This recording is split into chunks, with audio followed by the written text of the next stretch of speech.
રાધે રાધે, જય સિયારામ. રાધે રાધે, જય સિયારામ, જય સિયારામ. આપણે શ્રી શ્રી રામચરિત માનસની અંદરથી અરણ્ય કાંડમાં શ્રી રામજીનું ચરિત્ર લેવામાં આવે છે. આ ગ્રંથનું નામ રામચરિત માનસ એટલા માટે છે કે શિવજીએ સૌ પ્રથમ પોતાના મનની અંદર આખું રામચરિત માનસ બનાવી લીધું મનની અંદર. પછી સમય મળ્યો એટલે પાર્વતીને આ આખી રામકથા એમને સંભળાવી. પાર્વતીને રામકથા સંભળાવીને એટલે પાર્વતી કહે છે કે તમારા મનમાં આવડું મોટું રામચરિત્ર હતું અને તમે આજ સુધી મને ન સંભળાવ્યું. તો કે સંભળાવવું તો ખરા, પણ હું સમયની વાત જોતો હતો. સમય આવે ને ત્યારે સંભળાવું. એટલે આજે રામચરિત માનસની કથા છે એ શિવજીના મનમાંથી નીકળેલી કથા છે. શિવજીએ આખા રામચરિત્રનું ચિંતન કર્યું, મનન કર્યું અને પછી આ રામચરિત માનસની કથા લખાણી. કોઈ એમ પૂછે કે આ તો તુલસીદાસના માનસની કથા હોય એવું લાગે છે, કારણ કે લખવાવાળા તો તુલસીદાસ છે ને. પણ વાસ્તવમાં તુલસીદાસ આના લેખક ભલે રહ્યા, પણ આના શબ્દે શબ્દ છે ને શિવજીના છે.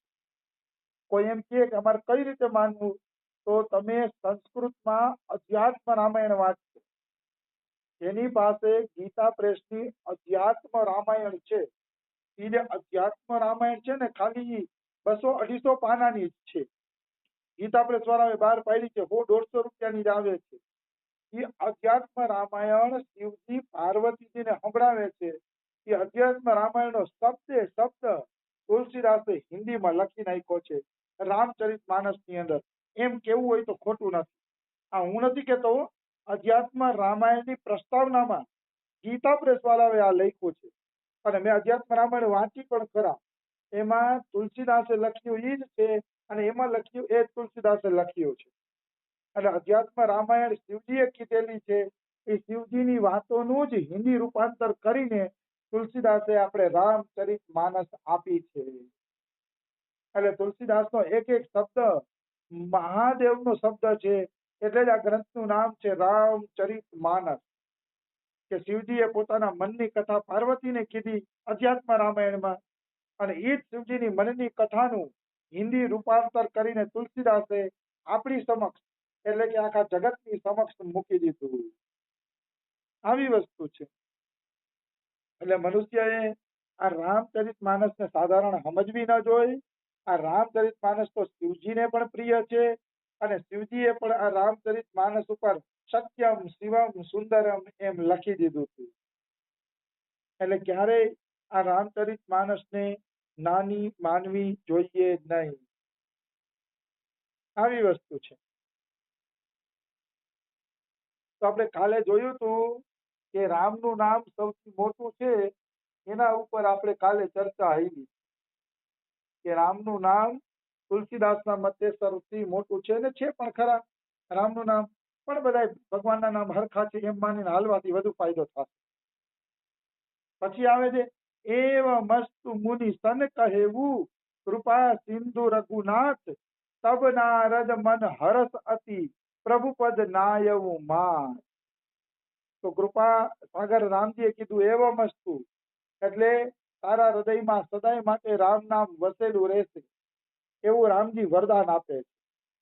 વરદાન આપે છે એટલે નારદજી અતિશય પ્રસન્ન થાય છે, અતિશય હરખાઈ જાય છે અને પ્રભુના ચરણ કમલમાં મસ્તક નમાવી અને નારદજી બોલે છે, અતિ પ્રસન્ન રઘુનાથ જાની પુનિ નારદ બોલે મૃદુબાની.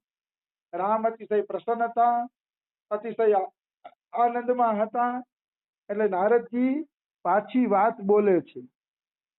નારદજી એક વાત રામજીને કહે છે, હાથ જોડીને દીનતાપૂર્વક કહે છે. શું કહે છે? રામ જબ ઈ પ્રેરેવું નિજ માયા મોહે મોહુ સુનહુ રઘુરાય રાયા. હે રામજી, હે રઘુનાથજી, તમારી જ્યારે માયા હાયલી ત્યારે તમારી ઈ માયાએ મને પણ મોહિત કરી દીધો. તમારી માયાના કારણે હું પણ એકવાર મોહમાં પડી ગયો તો ઈ કે તબ વિવાહ મેં ચાહવું કીના પ્રભુ કે કારણ કરે ન દીના. ત્યારે મારે ઓલી મોહિની હારે લગ્ન કરવા હતા નારદજી, અને લગ્ન કરવા માટે હું તૈયાર જ હતો. તો હે રામ, ત્યારે મને તમે મોહિની હારે લગ્ન કેમ ન કરવા દીધા? કારણ કે એ લગ્ન વિષ્ણુ ભગવાને જ રોકી લીધા. તો બતાવો કે એ લગ્ન ત્યારે તમે કેવી રીતે થવા ન દીધા? શા માટે થવા ન દીધા એ લગ્ન? તમે મને બતાવો. નારદજી રામને પ્રશ્ન કરે છે. તો રામજી શું બોલે છે? સુનું મોહી કહે તોઈ કહું સહરોસા, ભજહી જે મોહી તજી સકલ ભરોસા.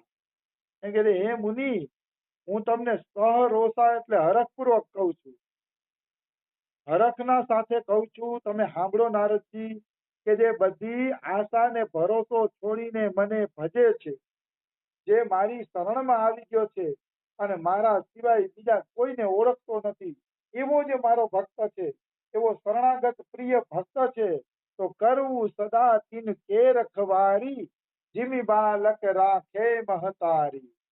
તો એનું હું ધ્યાન એવી રીતે રાખું છું જેવી રીતે માતા બાળકનું ધ્યાન રાખે છે. માતા બાળકને ક્યારેય એકલો પડવા ન દે, સતત બાળકનું ધ્યાન રાખે છે. એવી રીતે હું સદાય કે મારા ભક્તની રખેવાળી કરું છું. મારા ભક્તને ક્યારેય એકલો મૂકતો નથી, જેથી એ માયામાં ન ફસાઈ જાય. હે નારદજી, તમે પ્રશ્ન કર્યો ને કે ત્યારે લગ્ન શું કામ ન થવા દીધા? તો કે તમારી બાળક બુદ્ધિ હતી, તમે માયામાં ફસાવા જતા હતા. પણ હું તમારી માં છું, ભગવાન કે માં થઈને હું તમને માયામાં થોડો ફસાવા દઉં કે, એટલે મેં તમારા લગ્ન થવા દીધા નહીં. કારણ કે માં જેમ બાળકની રક્ષા કરે એમ હે નારદજી ત્યારે મેં તમારી રક્ષા કરી. કેવી રીતે રક્ષા કરી? ગહ શિશુ બચ્ચ અનલ અહિતાઈ, સહરા થઈ જનની અરદાઈ. શિશુ એટલે નાનકડું બાળક, બચ્ચ એટલે બીછું, અનલ એટલે અગ્નિ, અને અહી એટલે સરસ. વીછી, અગ્નિ અને હરફ. નાના બાળકને ખબર નથી કે આ કેટલા ખતરનાક છે, એટલે નાનું બાળક તો ગોઠણિયા ભેર, વીછી હશે તો વીછીને પકડવા જશે, હરફ હશે તો હરફને પકડવા જશે, કે હું હરફને પકડું, વીછીને પકડું. કે અગ્નિ બળતી હશે તો અગ્નિને પકડવા જશે. પણ તહરા ખય જનની અરગાઈ, પણ જનની એટલે કે માતા એને ત્યાંથી અળગી રાખે છે, એનાથી એને દૂર રાખે છે, જેથી બાળક છે ને એ બીચું અગ્નિને એને પકડી ન લે. એટલા માટે એને અળગી રાખવામાં આવે છે. આવી વસ્તુ છે. તો ભગવાન પણ આપણી માતા છે, અને વિષયો કેવા છે? સાપ બીછું જેવા છે. અગ્નિ, સાપ અને બીછું જેવા છે બધા વિષયો, અને આપણે એ વિષયોને પકડવા જાય છે. તો ભગવાન આપણે એનાથી દૂર રાખે છે, કારણ કે ભગવાન આપણી માતા છે. માતા છે એટલે દૂર રાખે છો. નકર તો વીછી પકડી લે તો કોઈ તમારી તરફ ધ્યાન દેવાય નવરું નથી. આવી વસ્તુ છે. પણ પ્રૌઢ ભયે તે સુત પર માતા, પ્રીતિ કરી નહીં પાછલી બાતા. પણ એ જ વ્યક્તિ જયારે સયાનો થઈ જાય, પ્રૌઢ એટલે સયાનો થઈ જાય, ત્યારે માતા પ્રેમ તો રાખશે, પ્રેમ તો કરશે કે આ મારું બાળક છે, પણ પાછલા એટલે કે નાના બાળકની જેમ પ્રેમ નહીં કરે, નાના બાળકની જેમ ચિંતા નહીં કરે. માતાને ખબર હવે મોટો થઈ ગયો છે, પોતાની રક્ષા કરી લે છે, એટલે બાળકની જેમ પછી ધ્યાન નહીં રાખે. મતલબ અહીંયા એવું છે કે પ્રૌઢ એટલે જો તમે હોશિયાર બની ગયા, તમારા મનમાં તમે એમ માની લીધું કે હું હોશિયાર બની ગયો છું, હવે હું બધું જાણવા માંડ્યો છું. જો આવું તમે તમારા મનમાં માની લેશો તો પછી ભગવાન તમારી રક્ષા નહીં કરે. નિશ્ચિત રૂપે પછી ભગવાન તમારી રક્ષા કરતા નથી. એમાં કોઈ એટલે કોઈ પણ પ્રકારની શંકા નથી. એટલે કોઈ પ્રૌઢ ન બનવું, એટલે કોઈ દી ક્યારેય જ્ઞાની ન બનવું. હંમેશા ભગવાનના સેવક બનીને રહેવું, હંમેશા ભગવાનના દાસ બનીને રહેવું, હંમેશા ભગવાન પાસે નાના બનીને રહેવું. કારણ કે થોડા કઈ મોટા બનવા ચાહશો તો ભગવાન તમારો ટાંટિયો ભાંગી નાખશે.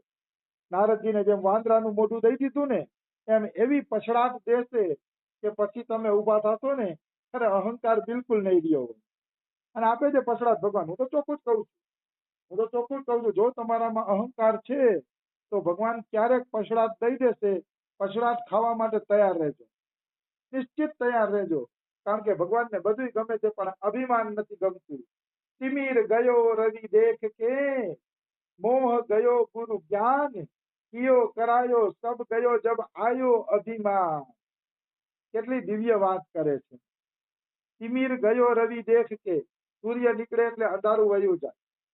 સૂર્ય નીકળે પછી અંધારું રહેતું નથી. અને મોહ ગયો ગુરુ જ્ઞાન, ગુરુનું જ્ઞાન મળે એટલે મોહ જાય જ. અને મોહ નથી જાતો તો તમને ગુરુ જ્ઞાન મળ્યું જ નથી. ગુરુનું જેને જ્ઞાન મળી જાય એનો મોહ તો વયો જ જાય છે. એનો મોહ રૂપી અંધકાર સદાના માટે વયો જાય છે. એમાં કોઈ શંકા નથી, કોઈ સંદેહ જ નથી. આવી વસ્તુ છે. પણ કિયો કરાયો સબ ગયો જબ આયો અભિમાન. અભિમાન આવશે તો તમારું કિયું કરાયું જેટલું બધું છે ને એ બધું ખતમ થઈ જશે. કોઈ વસ્તુ રહેશે નહીં. એમાં કોઈ એટલે કોઈ પણ પ્રકારની શંકા નથી. એટલે બાળક બનીને રહ્યો ભગવાન પાસે. મોટા ન બનો. મોટા બનવામાં મજા નથી. મોટા અમારા રમેશ બાબા એમ જ કહે છે કે એના ગુરુ પ્રિયાસણ બાબા કહેતા કે બેટા જેથી તું વ્રજમાં સિદ્ધ બની જાય ને તેથી કૃષ્ણ તારો ટાંટિયો ભાંગી નાખે.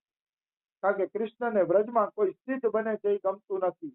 પોતે ગોપીઓની ગાળો ખાધી છે. પોતે ગોપીઓની ગાળો ખાધી છે એટલે ભગવાન એમ જ ઈચ્છે છે કે વ્રજમાં જીવ છે ને નાનો બનીને રહીએ, મોટો ન બને. મોટો બનશે તો એનો ટાંટિયો ભંગાઈ જશે. એમાં કોઈ એટલે કોઈ શંકા નથી. મોરે પ્રૌઢ તનય સમ જ્ઞાની, બાલક સુત સમ દાસ અમાની. મારા જ્ઞાની ભક્તો છે ને એ મારા કે પ્રૌઢ ભક્તો છે.